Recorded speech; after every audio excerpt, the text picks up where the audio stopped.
Welcome to another In Wheel Time podcast, a 30-minute mini version of the In Wheel Time car show that airs live every Saturday morning, 8 to 11 a.m. Central.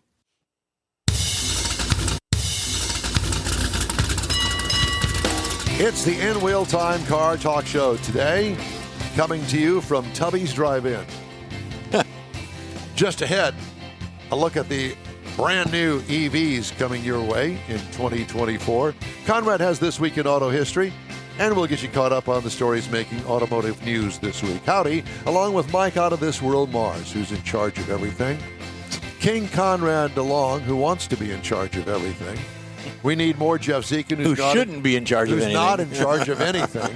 And I certainly can join the Jeff Zekin fan club because I'm not and don't want to be in charge of anything either. I'm Don Armstrong. Last time I and looked, nobody else wants to be. And nobody else wants to be. That's for darn sure. Good morning to you. For Don sure. That's for Don sure. Thank you. So I ran across this. Automotive News put this thing together, and I thought it was pretty interesting. And it's kind of lengthy, but I thought that we would just do it just for the heck of it. And the title of the story is More Than 50 EVs to join the next wave through 2024. Now, part of the reason also is to give me an opportunity to talk to Mr. Mars about a comment that he made about something that I charged him to do. Moi? You. And that was to perhaps maybe think about putting an EV segment together on a weekly basis of this show.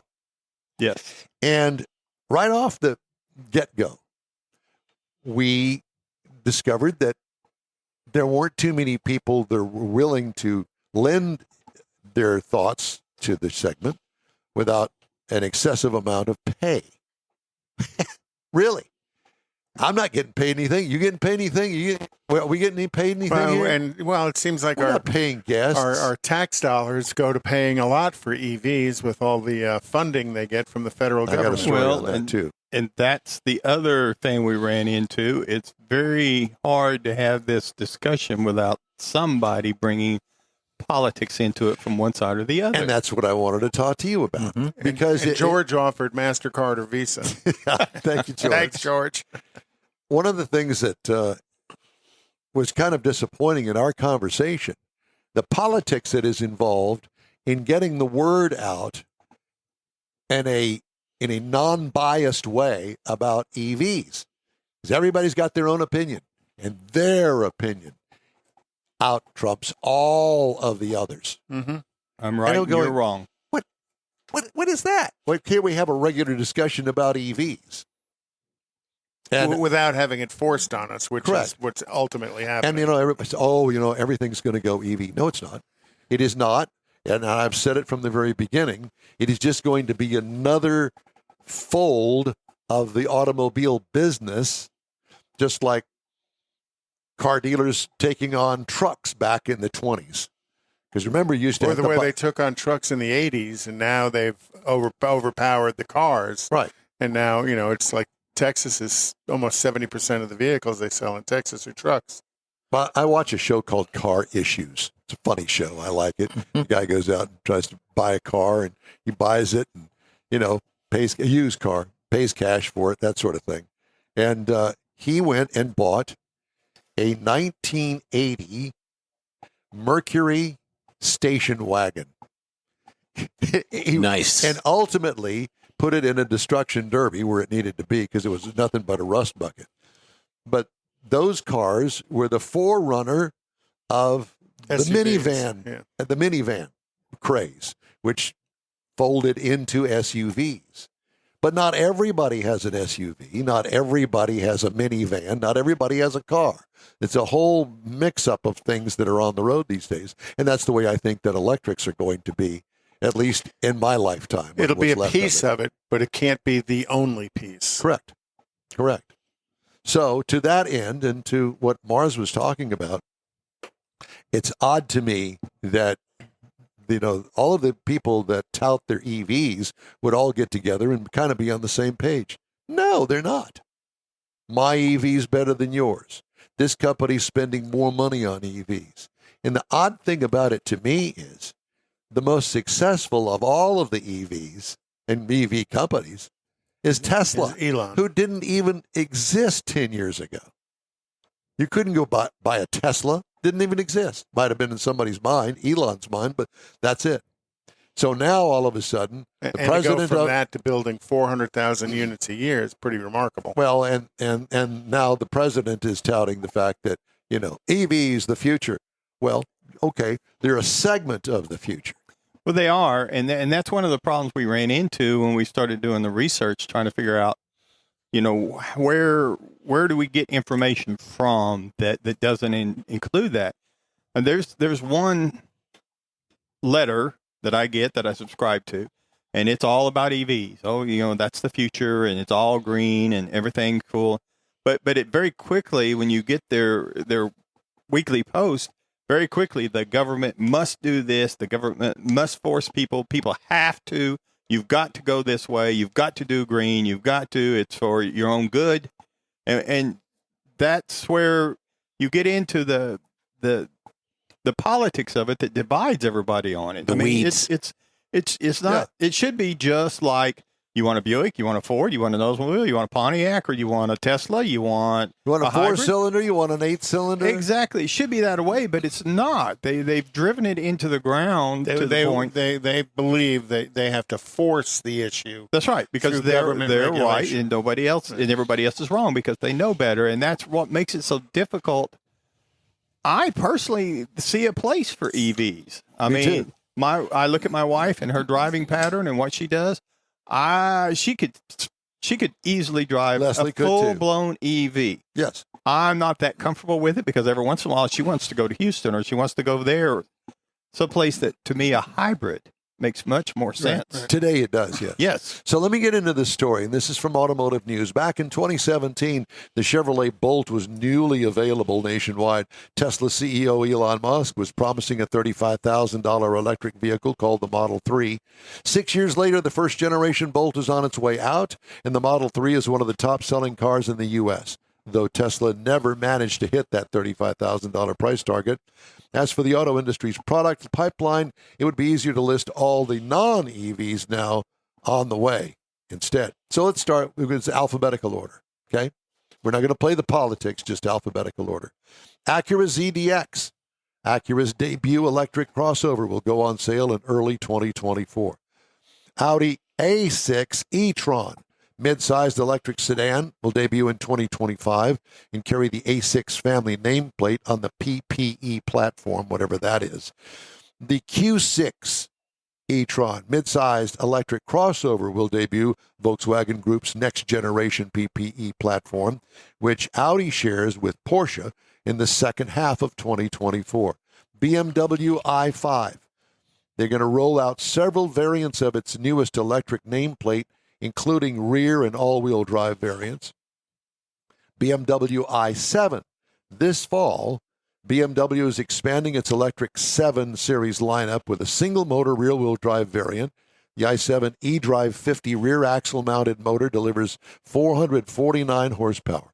A more powerful 650 horsepower dual-motor i7 M70X drive arrives later this year. Here's one. Bright Drop Zevo. What? Never heard of them. Me either. I've got all their albums. The Zevo 400 from GM's electric delivery van unit. Hat they wore. Did you hear me? Yes. Yes. GM's electric delivery van unit offers more than 400 cubic feet of cargo space for shorter and more frequent deliveries, kind of like the Transit Connect, such as groceries. Production is expected to begin in the fourth quarter of this year. The Bright Drop. Never heard of it. Well, and that's another one of the things I don't see a good place for that in Texas. I relate everything to Texas. Well, I do. I see it in urban areas like this, out here in Sugar Land, delivery vehicle. DoorDash. Mm-hmm. That's what I thought immediately. The Buick electric crossover, they're going to bring to market their first, but the brand confirmed that the 5-seat Electra E5 crossover for China late last year, while leaving room for the possibility that the E5 could come stateside. Well, that's a good renewal of the name Electra. I agree. And that's why I read the story. And, Yeah, and a electric. 225 that you got to power Deuce with and a quarter. Got to power with a 220 or volt system. Yeah. or have a 225 mile range. And what a great platform to do a conversion on. Mm-hmm. Find yourself a nice, clean, obviously older Buick Electra 225, electrify it. Yeah. Boom. There's a guy in town. And- He's got a black drop top, and Yep. he gets it out every once in a while. And it's so cool looking. And tub it out. Always. Cadillac Escalade IQ. Oh, yeah. 2025 Escalade IQ offers a slate of advanced technology, luxury comfort, sleek design cues that carve out a distinct identity while also respecting the equity that the SUV has built for consumers for 25 years. It comes with an eye-popping base price around $130,000 with shipping more than every configuration of today's Escalade except the V-Series performance version I'd rather have a V Series. and a GM estimated 450-mile range. Production is set to begin summer of next year at GM's Factory Zero electric vehicle assembly in Detroit. I wonder if that's an evolution of the Ioniq, which Cadillac's already announced and has released, but they can't build any. Isn't this weekend, the Cadillac test drive for electrics? Right. For the invitation, you got to sign up. Cadillac Celestique, or Celestic, whatever you want to call it. Celestique. Celestique. Yeah, well, Pinky It's out. their handmade. a sleek, futuristic-looking $300,000. 5-door electric sedan will begin production in December and will go on sale early next year, as long as the strike doesn't hamper that. And all of these manufacturer suggested, 400, 500-mile range is all a bunch of horse hockey, too. They never get there. Correct. The Chevrolet Blazer EV is coming, along with the Chevy Bolt EUV. See, they should have called the Bolt the Blazer because they recalled them for fires about 3 different times. He's not bitter towards No, not GM at all. At all. Chevy Silverado EV. And, of course, they're all going after the Ford Lightning. And really, fully And- loaded and retail trim level. The $106,895 RST First Edition, scheduled to arrive this fall, with the GM estimated 400-mile range. The Cruise Origin, Okay. slated to start imminently at Factory Zero in Detroit. Dodge Challenger EV, Dodge Charger EV. See, I thought that they were going to go away with the names and the cars altogether. Apparently not. The styling of that car should be a gasoline car. That thing is gorgeous. And Charger's a good name for it. Thank you. Fiat 500e. I know that you're going to be the first to belly up. No for that politics. Don't get politics in Yeah. this.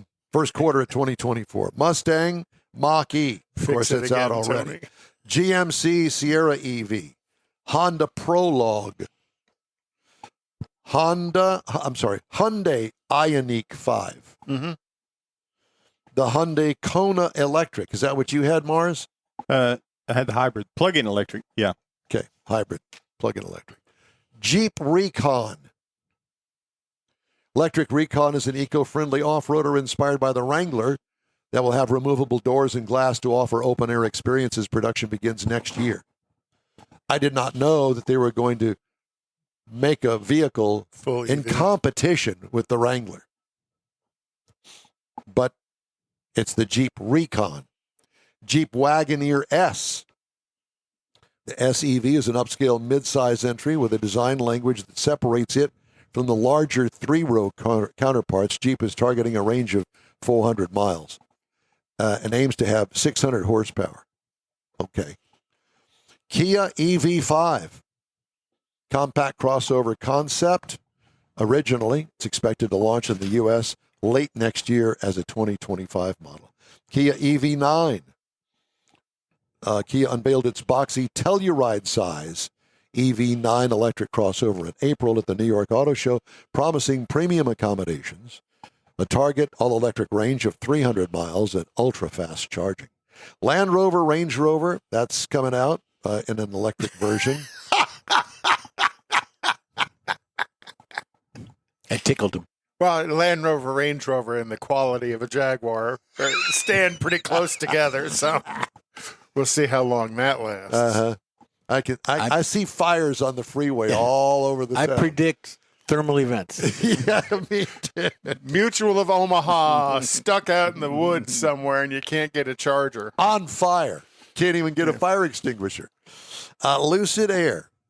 Lucid is adding a Sapphire ultra-performance luxury version of its four-door sedan this year. 3-motor, 1,234 horsepower Air Sapphire will come fully loaded at $250,000 with shipping. Stunning looking car. But $250,000? And what's the name of this? Lucid. Lucid. Okay. Lucid Air Sapphire. Company is estimating acceleration of 0 to 60 in 1.89 seconds, beating Tesla's Model S Plaid. All I'm going to say Lucid, is the way you feel after 4 margaritas and a doobie. And a dude. all I'm going to say is for $250,000, that car better do things that you can't talk about in mixed company. That's all I'm saying. Wow. Listen to Mars go. No. Vibrating seat. No politics, Mike. Maserati Gran Turismo. Electric option will top 1,200 horsepower. Okay. Mercedes-Benz e-Sprinter. That's what we need. A battery-powered U.S.-made version of the Sprinter van arrives in the fourth quarter of this year. E-Sprinter will be available in Europe with 3 battery options and can be configured as a delivery van, flatbed truck, or ambulance. Didn't they stop production on the Sprinter like a year ago? No, it's still Mercedes? there. It's still there. Yeah, they paused production because they had some sort of They stopped production of the Dodge because they had a low boy and a tall right. tall and truck. then Freightliner makes a version of it as well. Mini Cooper EV. The Cooper SE ends production next year in Oxford, England. Mini will replace it globally with a subcompact hatchback EV built in China on a new platform smaller than the current hardtop. Polestar 3. And Polestars, they're actually That's Volvo. they've been around a while. They've been building I a lot of cars. I see one. I don't know if it's the same Every one. now and then. Yeah, there's a white one that runs around where I live. Midsize crossover on the Polestar 3, built on the new SPA 2 all-electric platform, sports dual motors and has an estimated EPA range of up to 300 miles. Should arrive by the second half of 2024. Polestar 4, that one's coming. Porsche Macan, going to be an electric-powered, and its production starts in Leipzig, Germany this fall. Porsche Taycan, the sports car maker's first EV, receives a freshen in the first half of... And that's been a pretty successful car. It has. Yeah, it's expensive, too. Ram 1500 Rev. Mars? Familiar with that? No, sir. I mean, I've heard the name, REV. but I haven't seen anything about it. Begin selling electric version of the 1500 pickup truck in 2024. Ram ProMaster, large van, getting an electric variant this year. Rivian R1S, R1T. I saw a Rivian leaving when I left last Saturday from here, going up 59. First time I've seen one in the wild. Pretty good. truck. Yeah. It was a dark green one. It was Different- actually not different- a bad look. yeah. Yeah, a little odd looking, but How pretty about cool. the Rolls-Royce Spectre? Remember the Sphincter? Oh, yeah. not the Sphincter, the Spectre. I'm thinking of James Bond. Yeah, Exactly. I am too. Yeah. Tesla Cybertruck, that's due out next year. Yeah, I'm holding my breath for that one. And Yeah, the Tesla Model 3, complete redo on that one. It's going to be a big seller. Tesla Roadster, Musk's latest estimate is for 2024 on that. VinFast VF6 and VF7, they're coming.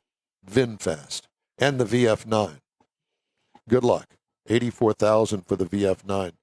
Volkswagen ID Buzz, kind of looking for that. That's the microbus looking thing that's all brand new. And they'll sell the critters out of that. Oh, absolutely.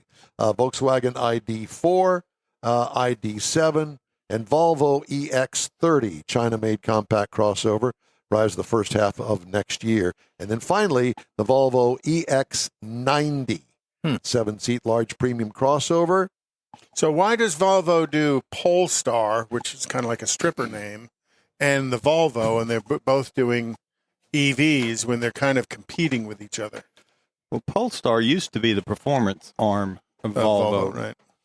I don't have an answer for that, but I'm sure that there's more than one answer. Shared parts. Now, Yeah. Shared parts, well, maybe, but yeah.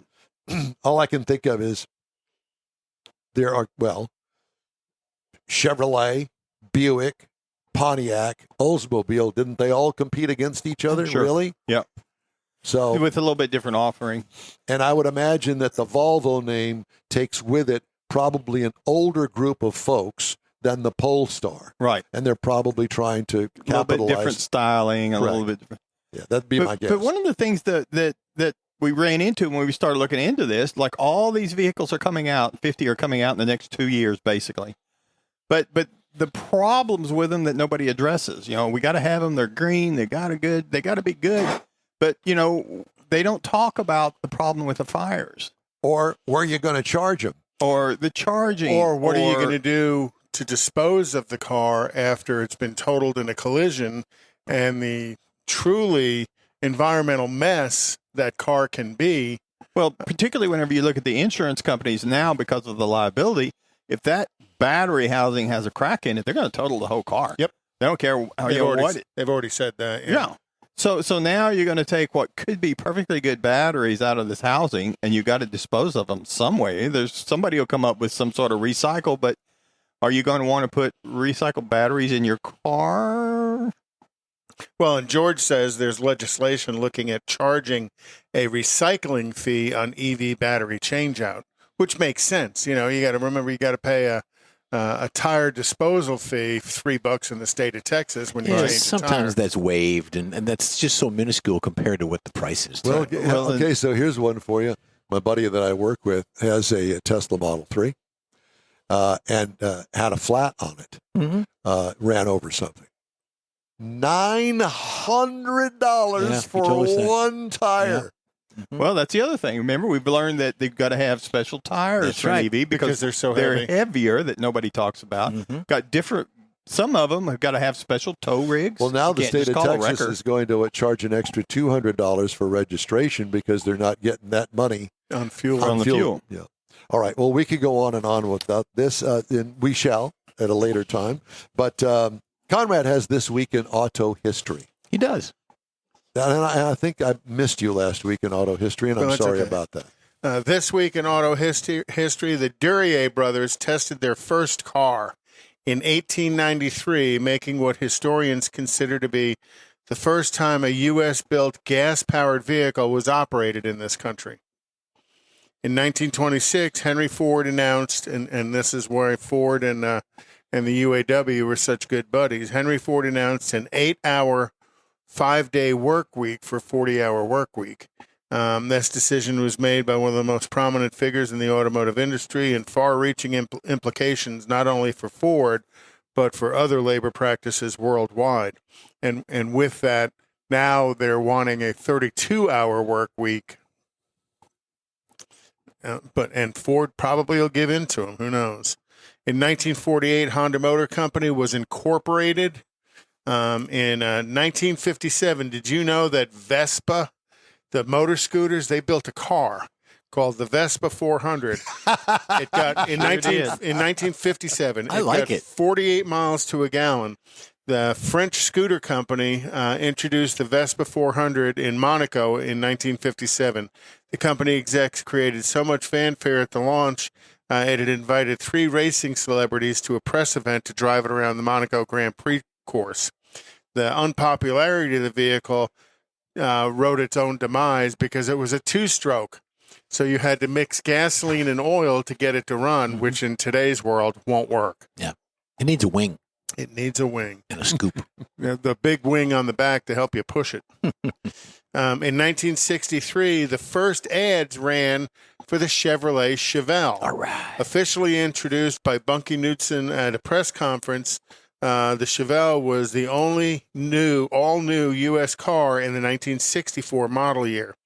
And some people say, well, what about the 64.5 Mustang? Well, it was a 64.5, almost a 65 Mustang. Ford marketed and VINed the first Mustangs as all 1965s. The Chevelle, which is Hebrew for "My God is a vow," or a bold and beautiful, fill the gap between the smaller Chevy 2 and Chevrolet full-size vehicles. And Chevelle was an icon in Chevrolet probably all the way into the upper 80s. that they were building Chevelles. So, in the first year, they sold 338,000 units of the Chevelle. And next, if you click one, that is the first ad that came out for the Chevelle. In 1969, this week, the Dodge Challenger hit the market as a 1970 model year. It was a direct response to competition from the other automakers in what's called the pony car market, Ford, Mustang, Chevrolet, Camaro. The Challenger was built on the Mopar E-body platform. Plymouth already had the Barracuda. Dodge didn't have one, so they built the Challenger, which is a slightly longer wheelbase, but basically the same platform. That's This Week in Auto History. All right. Thank you, sir. And one quick note here in the headlines. The 3-week-old UAW strike against the Detroit 3 so far has not significantly dented the automaker's U.S. inventory levels, though General Motors dealerships are the most at risk of running low, according to a new analysis. This from Automotive News. Cox Automotive said Thursday that Chevy and Cadillac have the lowest inventory levels among the domestic brands at 57 and 46 days, respectively, and some of the brand's most profitable nameplates are in tighter supply than that, according to Cox's auto inventory data. Stellantis, by contrast, has the most inventory among the Detroit 3, Cox said, meaning it could be better positioned to withstand prolonged production stoppages. Strike began September 15th, with just 2 weeks left in the third quarter. UAW's decision to target specific vehicle segments rather than launch a strike at every Detroit 3 assembly plant has had a relatively muted impact to date, according to analysts. Time now for a quick break. We'll be right back. You're on the In Wheel Time Car Talk Show. Stay with us. The original group of Lupi Tortilla restaurants will have you telling your family and friends just what the original recipes mean when it comes to the best fajitas in Southeast Texas. Founder Stan Holt invites you to visit the original Lupi Tortilla near I-10 and Highway 6. Here's the original house that inspired the design of all the rest and the original charm that helped make Lupi Tortilla the go-to destination for Houston Tex-Mex. Speaking of original, nothing can compete with the original lime pepper marinade that everyone will agree makes Lupi Tortilla award-winning beef fajitas the best anywhere. Lupi Tortilla Katy is another location that gives you the same quality and service Houstonians have come to expect at Lupi's. It's located just off I-10 and the Grand Parkway at Kingsland Boulevard in Katy. Find yourself in Aggieland? Head to the Lupi Tortilla in College Station, located just around the corner from Kyle Field. It's a great place to enjoy those famous frozen margaritas before or after the game. Headed east to Louisiana, stop in at the Lupi Tortilla in Beaumont. It too's on I-10. You can't miss it. The original group of Lupi Tortilla restaurants invites you in for the best Tex-Mex anywhere. You own a car you love. Well, why not let Gulf Coast Auto Shield protect it? Houstonian John Gray invites you to his state-of-the-art facility to introduce you to his specialist team of auto enthusiasts. We promise you'll be impressed. Whether you're looking to massage your original paint to a like-new appearance, apply a ceramic coating, install a paint protection film, nano-ceramic window tint, or new windshield protection called ExoShield, Gulf Coast Auto Shield is where Houston's car people go. Curbed your wheels? Instead of buying new, why not have them repaired? How about a professionally installed radar detector? Gulf Coast Auto Shield does that too. Get a peek inside the shop and look at the services offered by getting online and heading to gcautoshield.com. Better yet, stop by their facility at 11275 South Sam Houston Tollway, just south of the Southwest Freeway, and get a personal tour. Gulf Coast Auto Shield is your place to go for all things exterior. Call them today, 832-930-5655 or gcautoshield.com. Rogers Dab Chevrolet and GM Performance is proud to be a part of America's largest block party. It's the 27th annual Cruising the Coast, October 1st through the 8th. Great antique, classic, hot rod, and dragsters all along a 30-mile stretch of beach. Bay St. Louis, Biloxi, Gulfport, Ocean Springs, Pascagoula, and more. Rogers Dab Chevrolet and GM Performance will be on site October 5th through the 8th at the Mississippi Gulf Coast Coliseum, manning the Chevrolet trailer displays. Come see us for additional information at cruisingthecoast.com. Biggest race in the country. Also, Rogers Dab Chevrolet GM Performance is proud to be a part of the 10th annual Lone Star 600 at Devil's Bowl Speedway in Mesquite. October 6 and 7, $25,000 to win. Any car can race and is locked into the race. 300 laps both nights, 7 o'clock start times. Racers from all around the U.S. and beyond. Additional information at LoneStar600.com. Rogers Dab Chevrolet and GM Performance. That's it for this podcast episode of the In Wheel Time Car Show. I'm Don Armstrong, inviting you to join us for our live show every Saturday morning, 8 to 11 a.m. Central on Facebook, YouTube, Twitch, and our InWheelTime.com website. Podcasts are available on Apple Podcasts, Spotify, Stitcher, iHeart Podcast, Podcast Addict, TuneIn, Pandora, and Amazon Music. Keep listening, and we'll see you soon.